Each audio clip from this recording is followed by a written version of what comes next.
Con 11 metros de altura, Escalada es una obra que se erige como parte de la explanada del Palacio de los Deportes de la Guía.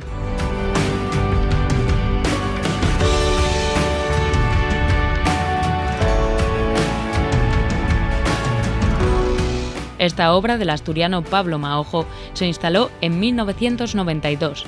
Se compone de varias piezas verticales de chapa de acero soldadas entre sí y procedentes de la empresa siderúrgica Aceralia.